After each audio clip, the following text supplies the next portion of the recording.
evening! Hi, I'm Verna. And I'm Tracy. And welcome to Bonfire Night. Sumuli, wini-welcome po namin lahat ng mga pastor, mga primary leaders, mga disciples, mga magulang, and kung first time mo dito, welcome sa Bonfire Night. Wini-welcome din po namin ang aming mga ka-Bonfire Night na nanonood sa iba't ibang bansa. So bago tayo magsimula, panoorin muna natin ang Bonfire Things to Remember.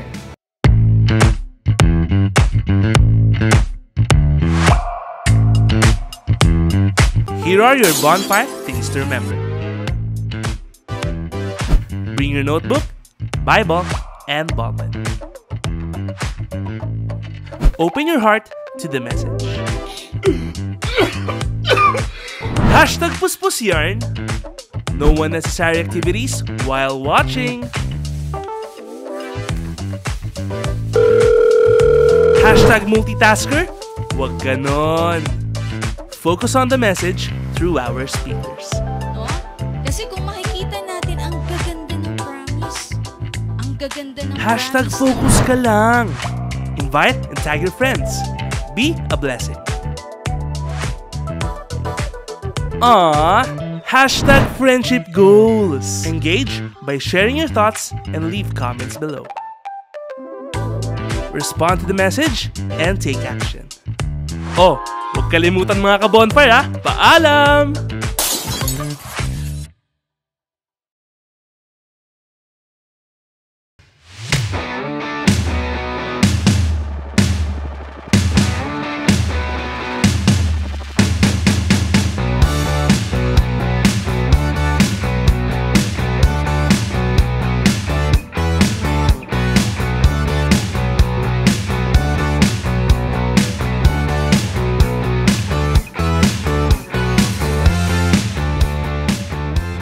To praise God sa ating Bonfire Things to Remember. So tayo mga ka-bonfire, maging mindful po tayo habang ongoing yung ating live. Make sure po natin na habang nanonood po tayo ng live, tayo rin po ay active na nag-i-engage sa ating comment section. Amen to that. That's why let us all be excited. Kaya ni-encourage ko ang bawat isa na tayo po ay sama-samang tumayo at papurihan natin ang ating Panginoon together with our worship team sa pamamagitan ng isang awitin.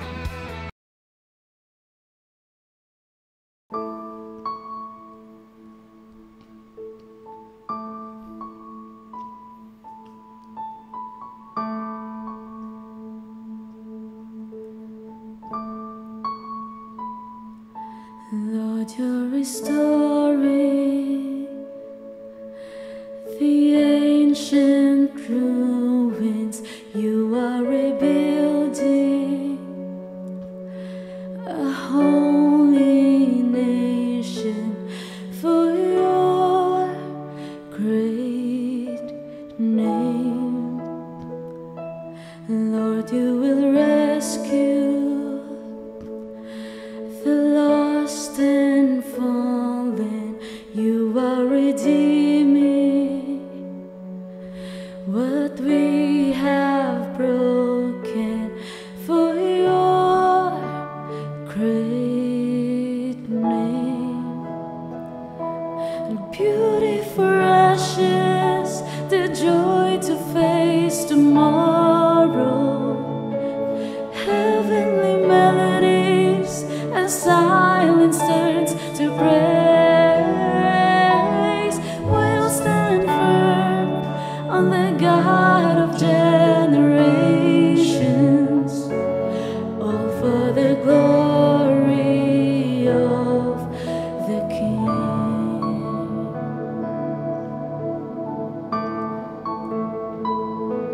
Lord, you're revealing what has been hidden. You're bringing healing, the new anointing for your great name. Beauty for ashes, the joy to face tomorrow. Heavenly melodies as silence turns to praise. We'll stand firm on the God of generations, all for the glory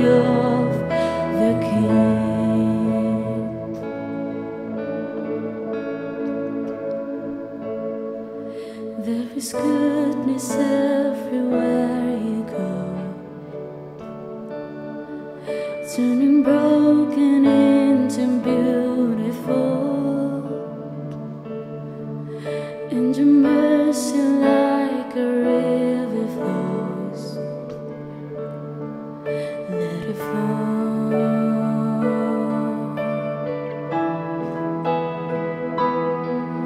All the stolen years will be restored with the harvest we've been waiting for. In the house of God will overflow. Let it flow.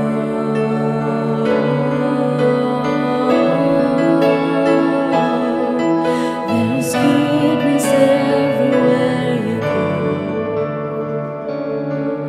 turning broken into beautiful, and your mercy like a river flows. Let it flow.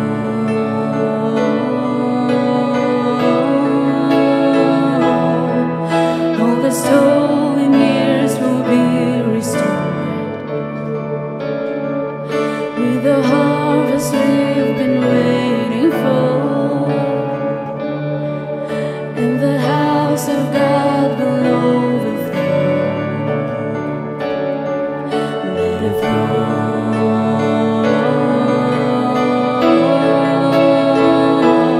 Beauty for ashes, the joy to face tomorrow. Heavenly melodies as silence turns to praise. We'll stand firm on the God of generations,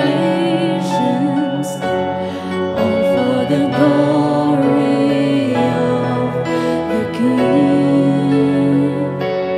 all for the glory of the King, all for the glory of the King.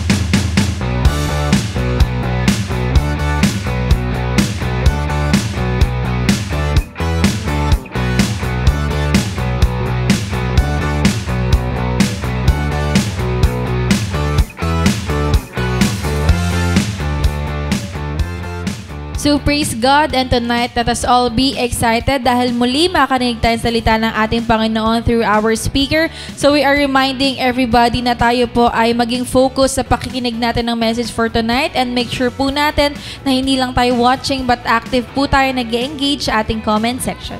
Amen to that. That's why let us ready our hearts and our minds sa message na mapapakinggan natin tonight. For our speaker, she is one of the primary 12 of CGS Las Piñas, a leader of leaders, a School of Leaders 3, teacher, and a loving wife. Let's welcome Karina Bergante.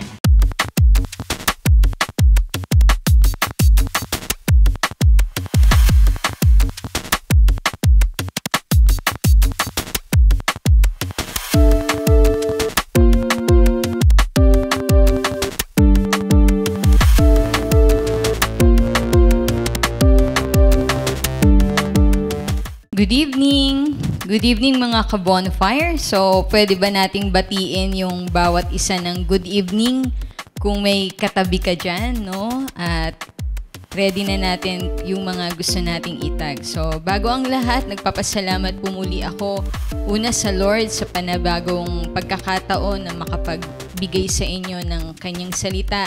At syempre po, nagpapasalamat ako kay Pastor Rami, kay Pastora Adele sa isang privilege na naman, no? Para makapag-speak dito sa bonfire.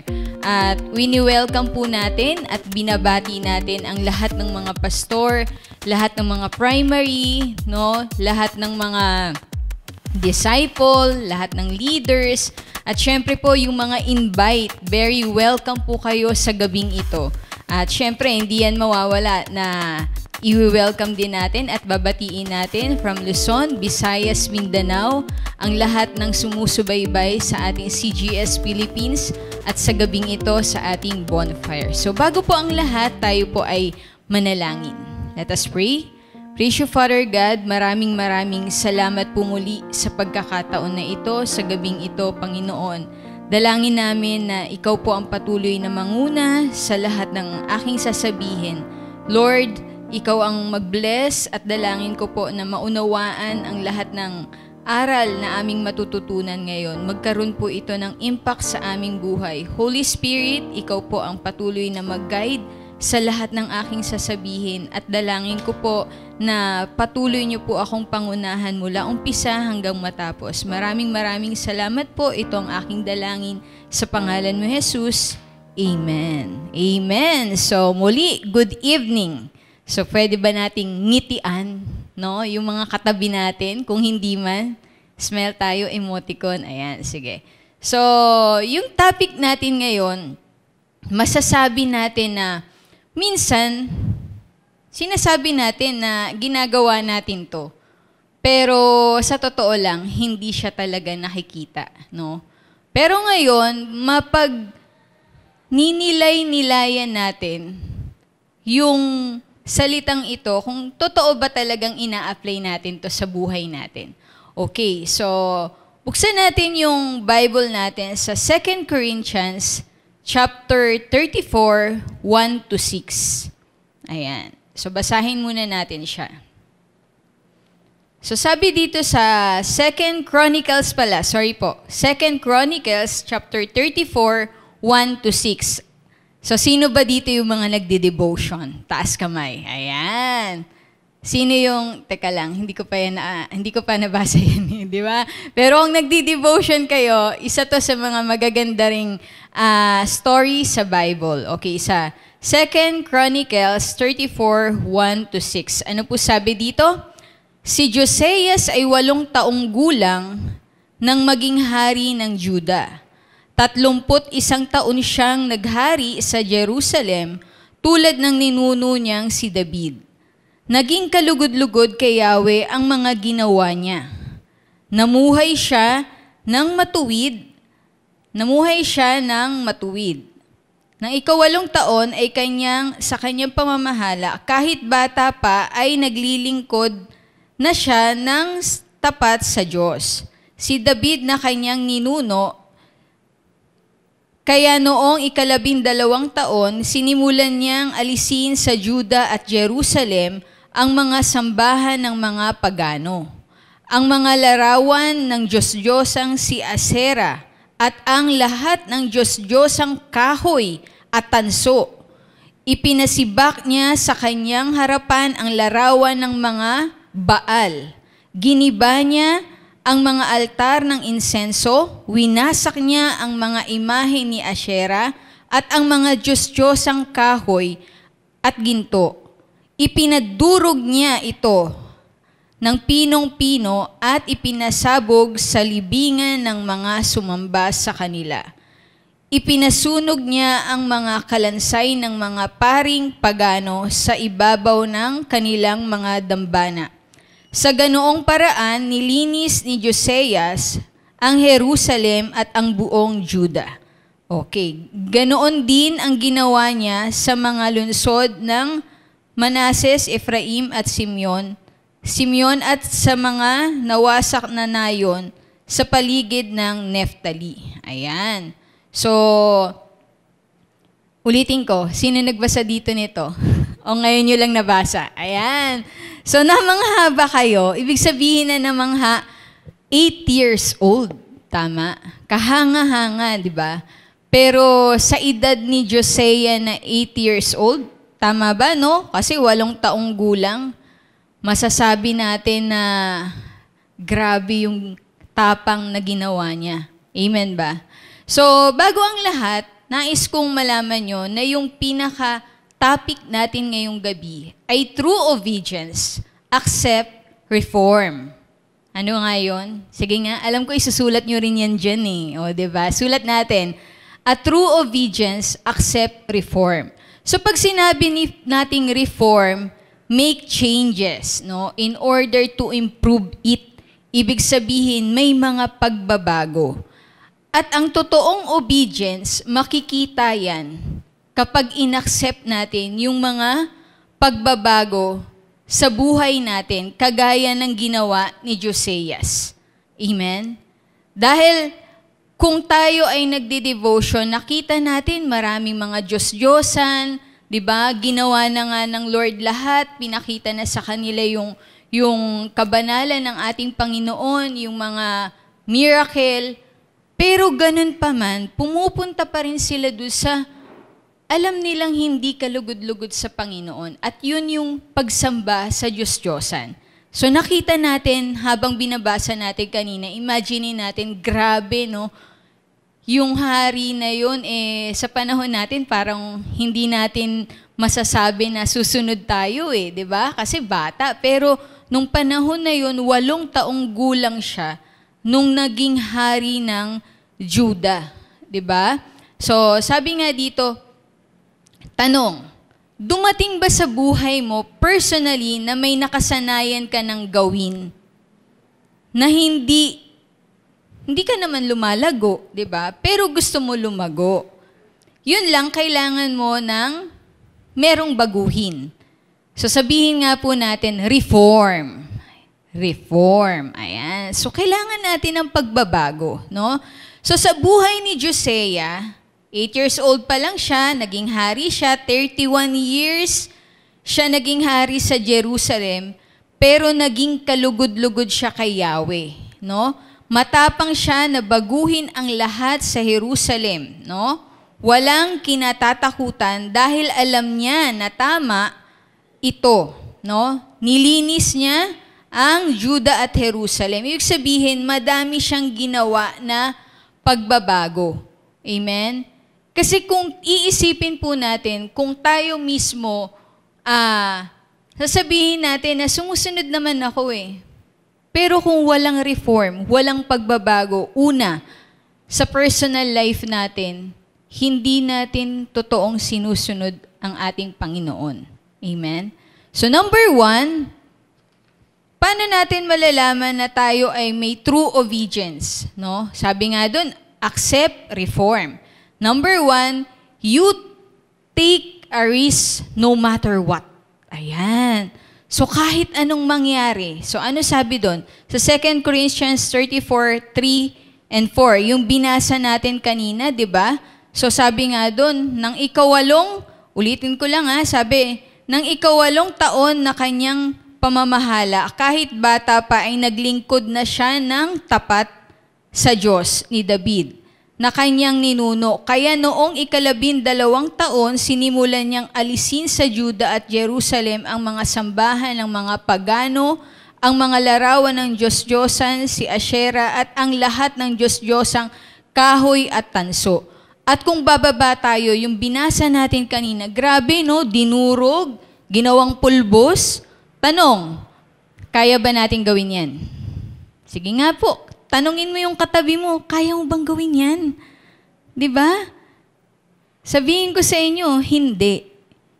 Hindi. Baka kasi paluin ka ng nanay mo. Ayan. Sabihin mo sa katabi mo, baka paluin ka ni nanay pag ginawa mo yan. Pero sabi nga dito, di ba? You take a risk no matter what. So, ano man yung mangyari, pinaalis niya yung Diyos-Diyosan, di ba? Pinawasak niya, giniba, ipinadurog, yung mga Diyos-Diyosan na yon. So, nakita ko yung tapang dito ni Josiah. Kayo ba, nakita niyo ba yung tapang ni Josiah habang nagdi-devotion tayo dito? Nakita niyo ba? Tanungin niyo nga yung katabi niyo. Kung may katabi ka dyan. Di ba? So, ibig sabihin, kahit bata siya na naging hari, naging good influencer siya. Sinunod ba siya ng mga tao? Sinunod ba siya ng mga inutusan niya? Sinunod siya, di ba? So, hindi siya natakot No? Hindi siya natakot na balikan siya ng mga tao. Kasi sa panahon natin ngayon, pag ginawa natin yun, lagot ka sa kapitbahay mo. Tama ba? 'Di ba? Hindi mo ginalang yun, Diyos-Diyosa namin. May mga ganun, 'di ba? Pero sabi nga, ang mga maling sinasamba ng tao, matapang niyang pinaalis. No? So, tanong, handa ba tayo na itama ang mali sa ating pamilya? Kamag-anak? O mga minamahal sa buhay? No? Mga Diyos-Diyosan ng buhay natin. Ibig sabihin, pinahahalagahan natin. Ano ba yung mga Diyos-Diyosan ng buhay natin? Dalhin natin siya sa spiritual life. Ano nga ba yung mga Diyos-Diyosan natin? Personally, pera, no? Relasyon, 'di ba? Ano pa? Yung mga material na bagay. Mga games. Sabihin mo sa katabi mo, games, yan, 'di ba? Yan yung minsan din na humaharang sa atin, 'di ba? At marami pang iba. Sabi nga dito, kung susunod tayo sa Lord, dapat tuluyan na nating durugin, no? Talikuran yung mga hindrances sa ating paglilingkod. Kasi baka minsan gusto nating sumunod, gusto natin mag-multiply, pero hindi nangyayari kasi sa totoo lang, takot din tayong tanggalin yung mga Diyos-Diyosan sa buhay natin. Amen? Pero ang mahalaga dito ngayon, nakita natin na kailangan ko palang alisin kung talagang nag-o-obey ako sa Lord. Kagaya kay Josiah, hindi siya natakot, no, na gawin yung tama. Kasi yun yung kalugod-lugod sa Lord eh. Tayo, ano yung mga hindrances sa buhay natin na minsan akala natin okay pa tayo. Pero yung pala, malayo na tayo sa Lord, 'di ba? Yung relationship, 'di ba? So, mahalaga malinis muna tayo. Ayan. So, dapat maging karapat dapat tayo sa kanyang harapan. Ayan. So, kahit may mga narinig pa o may marinig tayo na negative sa ibang tao, huwag tayong matakot. Maging matapang ka. Sabihin mo nga sa katabi mo, o dyan mismo mag-comment, maging matapang ka, kapatid. Ayan, no? Maging matapang ka. Ayan, dami na nagko-comment, okay? Kasi, bakit tayo magiging matapang? Magiging matapang tayo kasi sasabihin natin yung katotohanan. Amen? No? So, magbibigay po ako sa inyo ng example, yung you take a risk no matter what. Sa CGS Philippines before, kami po ay Church of the Good Shepherd at wala pa yung panahon na CGS Philippines. Hindi ganun kadali yakapin yung discipleship. Amen? Maraming nawala, no? Yung relationship, ang lalim na eh, di ba? Pero, salamat sa buhay ni Pastor Rami, ni Ate Del, no? Niyakap nila yung discipleship talaga. Alam niyo bakit? Kahit na hindi naging madali, no? Karamihan ng matagal umalis sa church, maraming challenges, maraming accusation, pero tinuloy pa rin yung pagyakap sa discipleship. Tinuloy pa rin yung pagyakap sa vision na meron tayo ngayon. Kaya be grateful sa mga pastor, leaders na niyayakap yung vision. Be grateful sa reform na nangyayari sa church na meron tayo ngayon. At sa church, kung saan kayo ngayon naroon, na kung saan hindi ganun kadali dahil sa totoo lang maraming magpo-post sa Facebook ng negative. Naranasan nyo ba yon? Sino dito yung mga na-block? Di ba? May mga nag-block ba sa inyo dyan? Friend pa ba kayo nila? Mula nung pumasok ang discipleship, maraming negative. Pero sabi nga, kung talagang susunod ka, you take a risk no matter what. Kahit ilan na lang yung kaibigan mo, okay lang. Tama ba yon? Ang mahalaga, sumunod ka. 'Di ba? So dito, nakita ko na hindi rin hindrances yung pagkakaroon ng edad. Kasi sa panahon ni Josiah, napakabata niya para siya ay sundin, 'di ba? Pero siya yung nilagay ng Lord 'di ba? So, ibig sabihin, sabi nga dito, kung ikaw ay anak, pwedeng ikaw ang gamitin ng Lord sa pamilya mo. Tama po ba 'yon? Hindi lahat mananampalataya sa pamilya natin. Minsan, ang tatay, ang nanay, sasabihin nila sa atin, ano ba yung pinasok mo dyan? 'Di ba? Sarado, kandado tayo ngayon. Ano yung sarado, kandado? Walang, hindi pwede. Tayo ay sagradong, alam niyo na yun, ayokong banggitin. Tayo ay sagradong, ayun, yun na yun, 'di ba? So, kasi, yun yung paniniwala. Pero kahit ikaw ay bata, no, wag natin hayaan na merong pipigil sa atin. Kagaya kay Josiah, naging good influencer siya, no? So kahit bata ka sa edad, pag ginamit ka ng Lord, kaya mo i-lead ang mas may edad sa iyo. So kaway-kaway diyan sa may mga senior citizen na hawak. Ayan. Kaway-kaway dun sa mga ang hawak niya mas matanda pa sa kanya, 'di ba? O kaya naman ikaw ay may edad na pero nagli-lead ka pa rin ng mga cell group, 'di ba? So, sa akin po, yung hawak ko po talagang mga leaders, karamihan diyan may hipag ako, no? May mga puro young mom, 'di ba? Hindi lang naman young mom, may senior citizen din po. At ganun din, may mga masasabi nating professional, pero doon ko nakita na kapag tinawag ka ng Lord, handa kang sumunod. You take a risk, 'di ba? Kahit na may sabihin sila sa'yo, susunod at susunod ka sa Lord, 'di ba? So, ibig sabihin, kahit na tayo ay mas bata sa mga nililid natin, huwag tayong matakot. Kailangan natin sabihin yung katotohanan, no?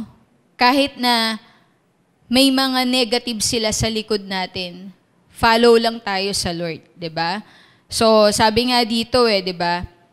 Kaya mo i-lead ang mas may edad sa iyo, 'di ba? So, yung in-example ko kaganina, 'di ba? Marami kasi sa CGS Philippines, karamihan ng hinahawakan nila mga nanay, mga young mom. Pero pag tinanong mo yung edad, mas bata pa sila doon sa hinahawakan. Kaya challenge po ito sa ating lahat. Wala sa edad ang paglilid ng tao. At lagi natin tandaan, you take a risk no matter what. May sabihin man sa ating negative, ang mahalaga, sumunod tayo. Sa palagay niyo po ba, kung hindi nag-take a risk yung mga leader natin noon, kung halimbawang nung pinasok na yung vision talaga, dati kasi ang church talagang masasabi mong puro program, 'di ba? Yung maraming pangyayari dito. Pero doon ko nakita na we are blessed. Kasi talagang hindi pinakinggan yung negative, no? Talagang nawala yung mga dapat mawala, hindi yung tao. Sabihin nyo yung tao yung kinaligaya nating nawala. Hindi kumbaga, nakita ko dito na ano man yung mangyari, ipaglalaban natin yung katotohanan. At ganun yung ginawa ni Josiah, no? Talagang naging matapang siya, no? Dinurog niya, winasak niya yung mga Diyos-Diyosa na yan, kahit na pwedeng may mag-react, pwedeng may mag-negative comment. So, ganun din sa atin. Kapag tayo ay talagang gusto nating sumunod sa Lord, no matter what, susunod tayo. Amen? Mawalan man tayo ng kaibigan, mawalan man tayo ng kamag-anak. Ano yung kamag-anak? Ibig sabihin, minsan sila pa yung talagang nangunguna para magsalita ng di maganda sa atin, di ba? Pero, sabi nga doon, may reform. May reform sa buhay natin at sa church na kinabibilangan natin. Kaya huwag tayong magalit, huwag tayong mainis kapag ang mga pastor natin ay niyakap yung vision. Congratulations, yun ang dapat nyong sabihin. So pwede nyo po bang sabihin or i-comment dyan, maraming salamat, pastor. Kasi pinasok natin yung vision. Nagkaroon ng reform sa church na kinabibilangan natin. Amen po ba? Okay. So number 2, sabi nga doon sa sinabi natin kanina, a true obedience accept reform. Diba? Number 1, you take a risk no matter what. And number 2, you stand what is right. Ayan. So, ibig sabihin talagang meron kang paninindigan kung ano ang tama. So, basahin natin yung 2 Chronicles 34, verse 21. Ito yung natuklasan nila dito yung aklat, 'di ba? Ano sabi dito? Sumangguni kayo kay Yahweh para sa akin at para sa nalalabing sambahayanan ng Juda at Israel.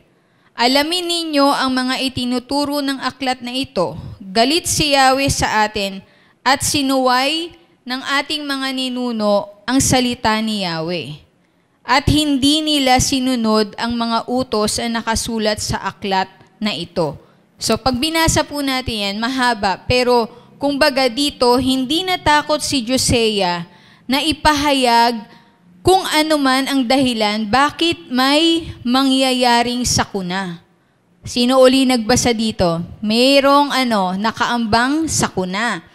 Dahil galit si Yahweh sa mga ninuno nila dahil hindi sila sumusunod. Ayan. At syempre, yan yung mga ayaw ng Lord, di ba? Yun nga, yung mga Diyos-Diyosan, mga matitigas talaga yung ulo ng unang panahon, no?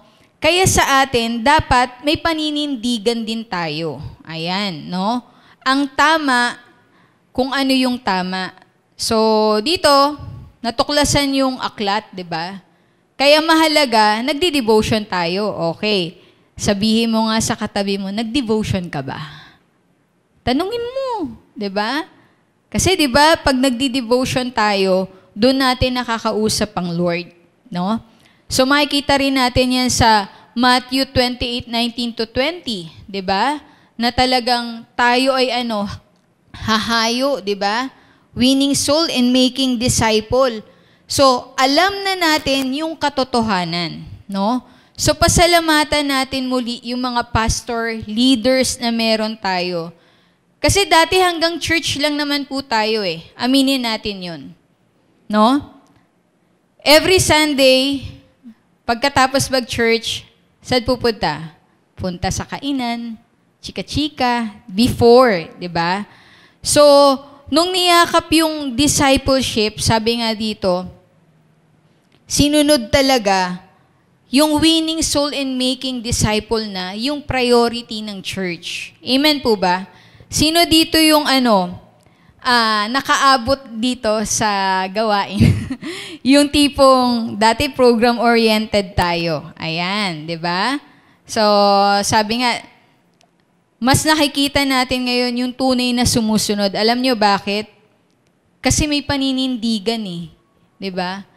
Hindi na tayo yung katulad dati na yung mga music team, kaway-kaway sa mga music team dati dyan. Di ba? Ilan na lang natira. Kasi bakit? Dati, pagalingan. Tama ba?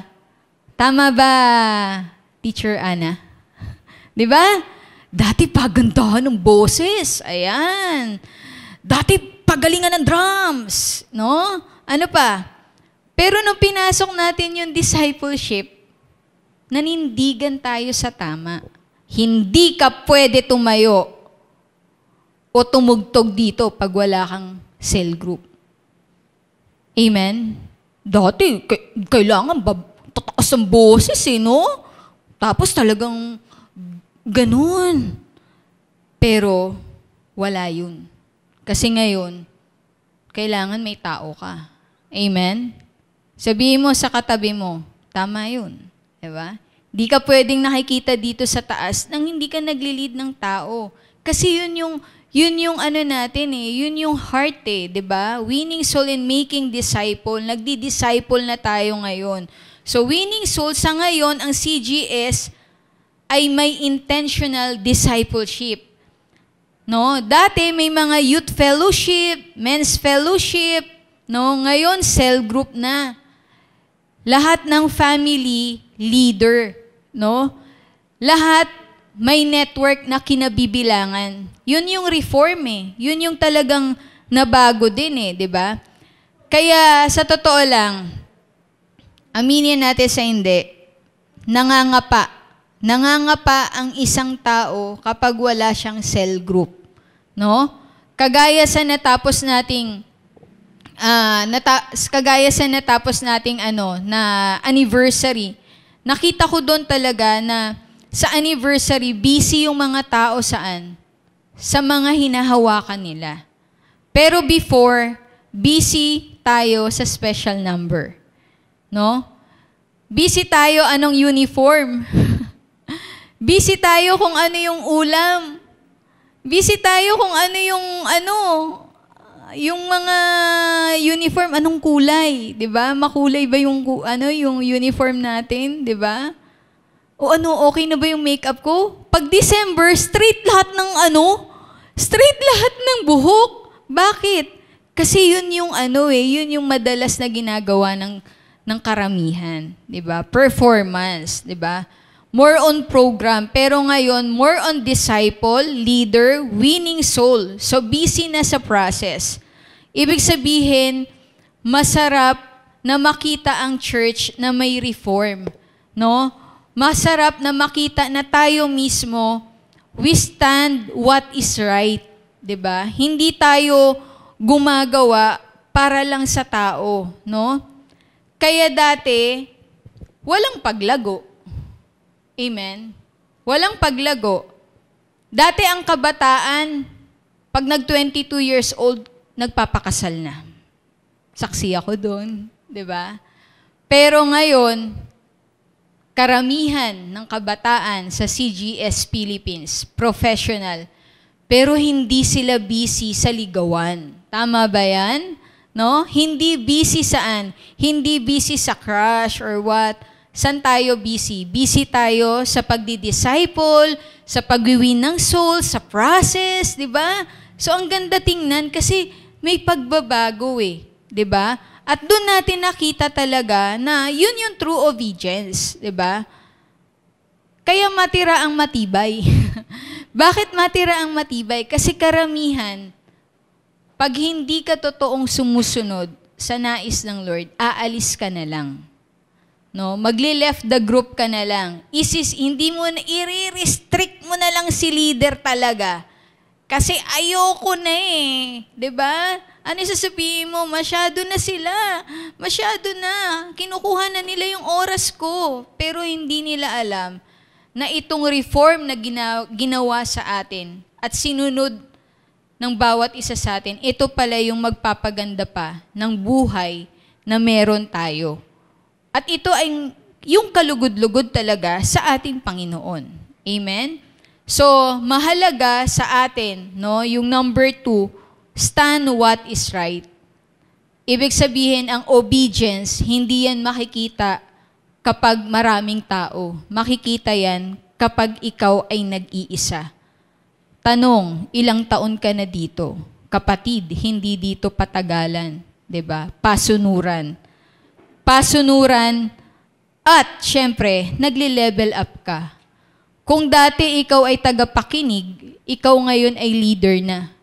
Kung leader ka, nagiging leader of leaders ka na. So, hindi tayo pa-level down. No? Pa-level up tayo. Pa-level up, ibig sabihin, mas pagaling tayo ng pagaling habang tumatagal.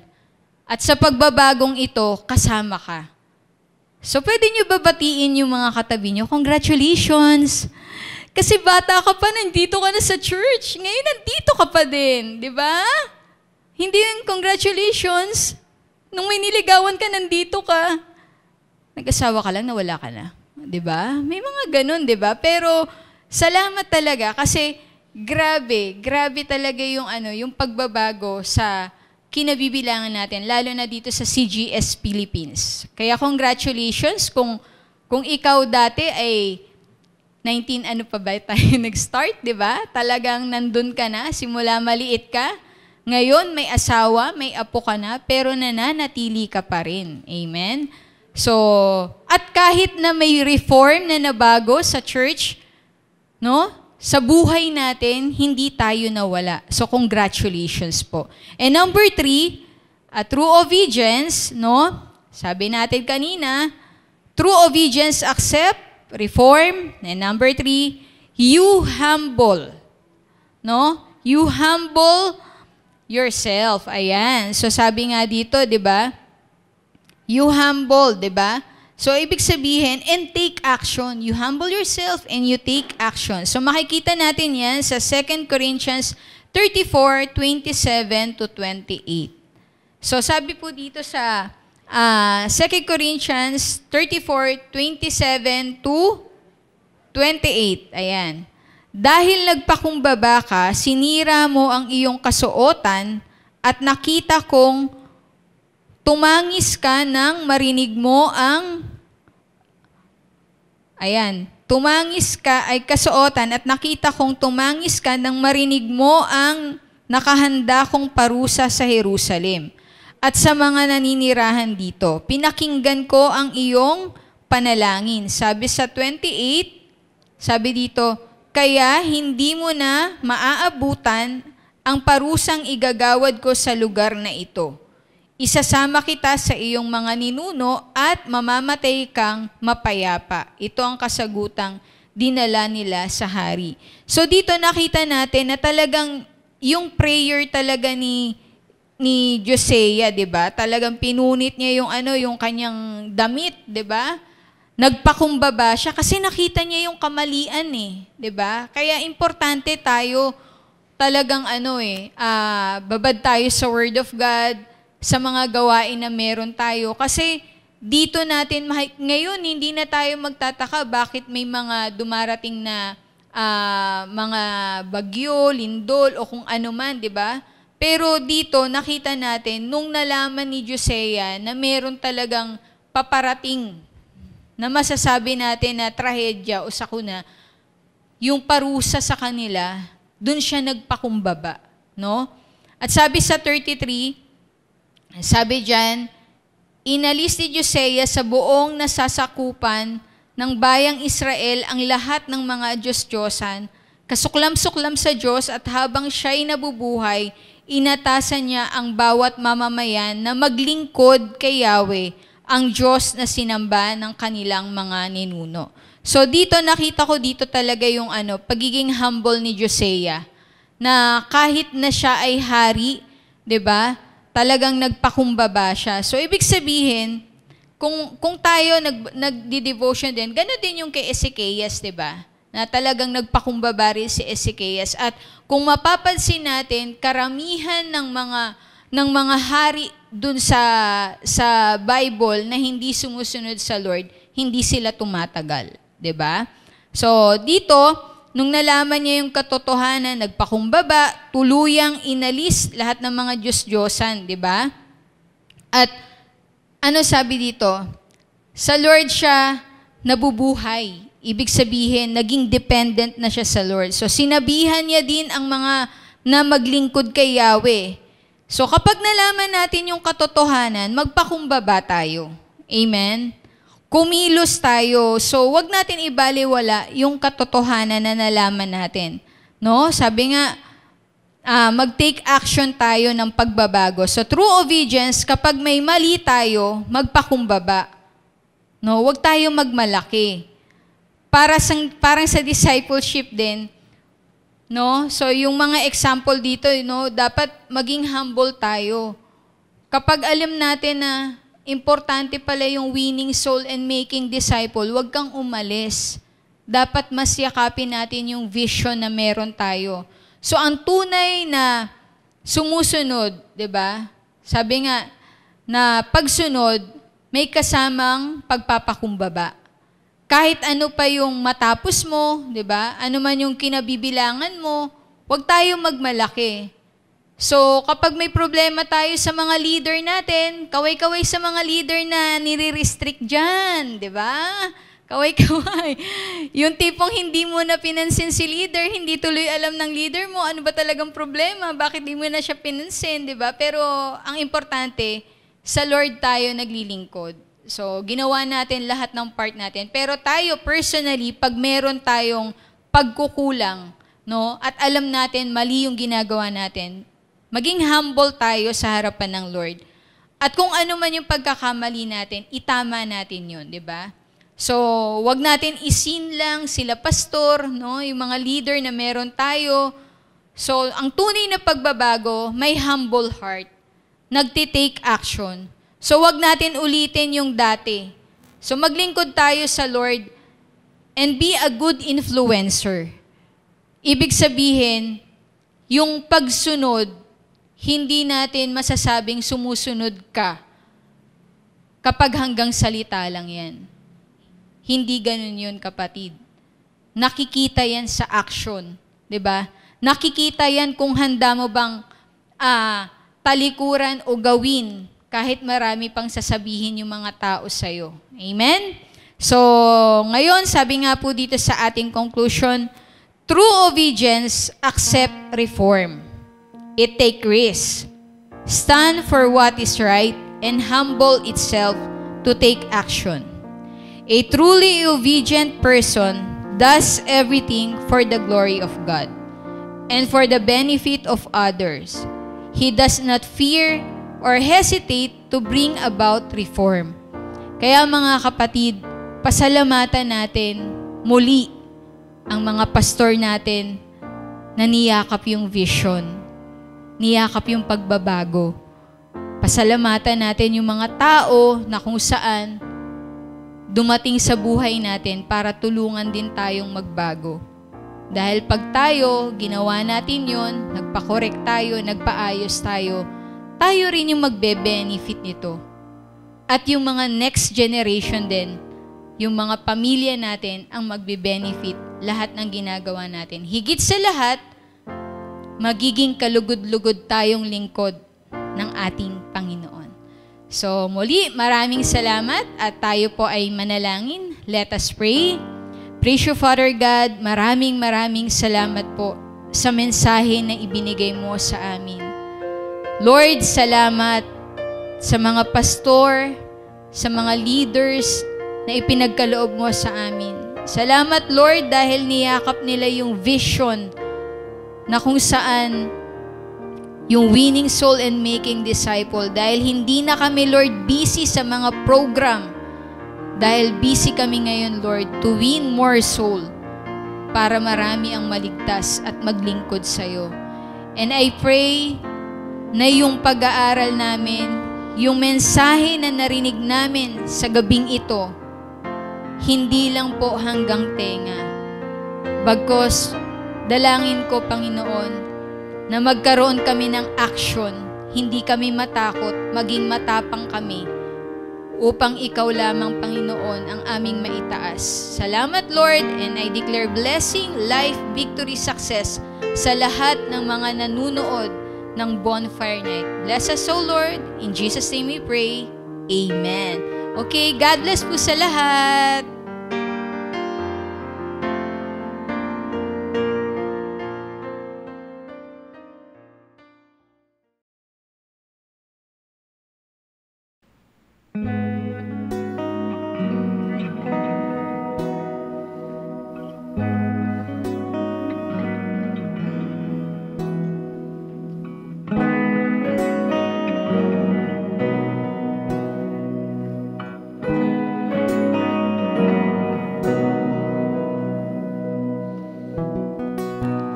Miracles, wonders, secrets I can't contain. They unfold as I speak your name. I'm in awe of your greatness, oh God. All the lies, the fears and the doubts slowly melt away when I call on your name, Jesus. I'm no longer afraid, oh God. In worship I will recall faithfulness through it all. When I say your name, I see fate arising. When I say your name, my fears they come crashing. When I say your name, you're drawing me in your embrace.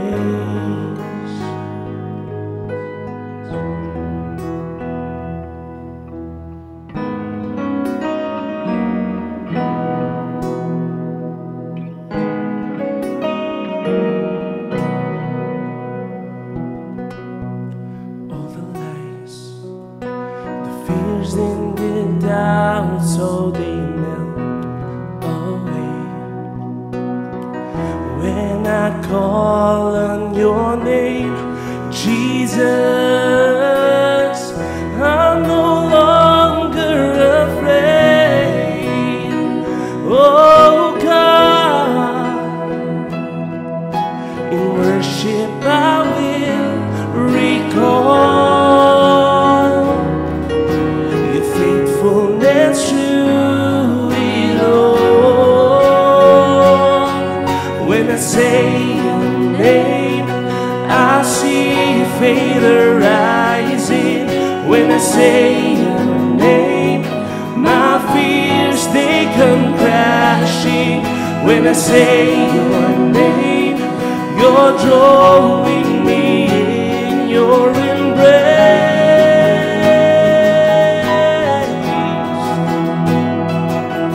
When I say your name, I know there is healing. When I say your name, I'm no longer lacking. When I say your name, you're drawing me in your embrace.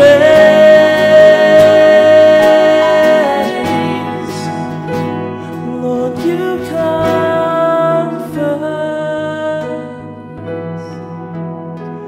you restore my soul. Lord, you hide me,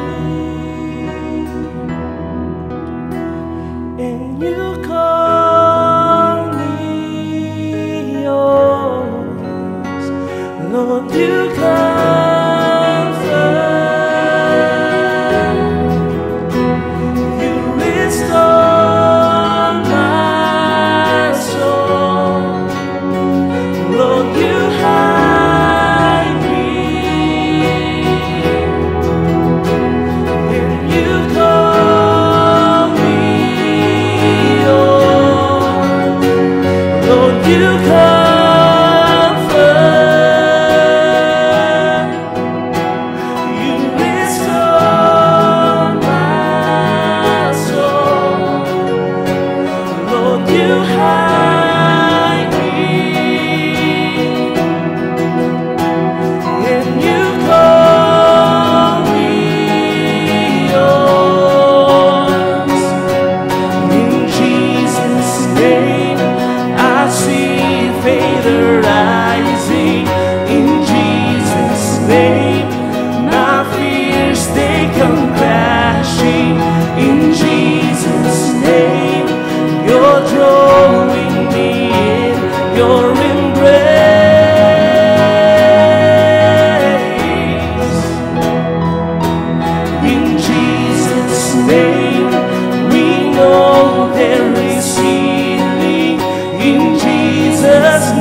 Jesus, may paghilom sa yakap mo.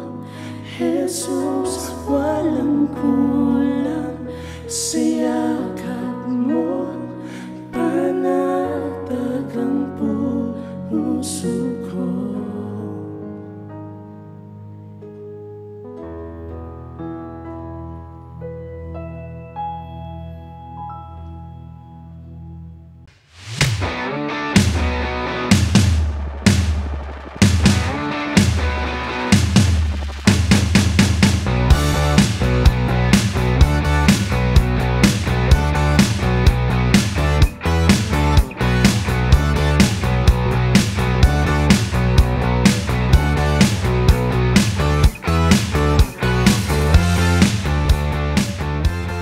Praise God and thank you po Ate Karina sa message na hinatid niyo po sa bawat isa sa amin. At alam ko marami din po tayong natutunan. That's why we encourage everyone na patuloy niyo pong i-post ang inyong mga takeaway lines sa inyong mga social media accounts using these hashtags.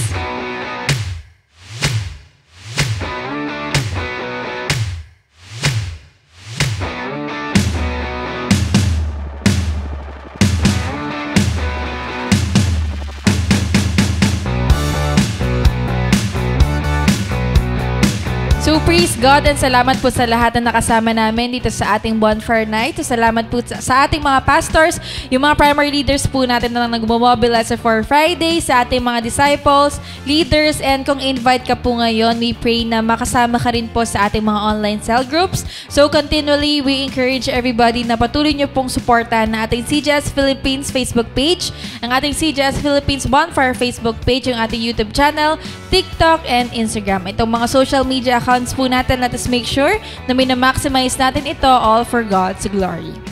Amen to that, and we also encourage everyone sa darating na online simbahay. So Sabado pa lang, andun na yung minomobilize na natin ng ating mga ka-cell group, ang ating mga leaders na i-share ang ating invitations para yung mga friends, family, and colleagues po natin ay makarinig din at makasama natin sa ating pag-worship sa ating Panginoon at makarinig ng message na ihatid sa atin ng ating buting pastor, Pastor Rami Henares Jr. So, thank you and God bless.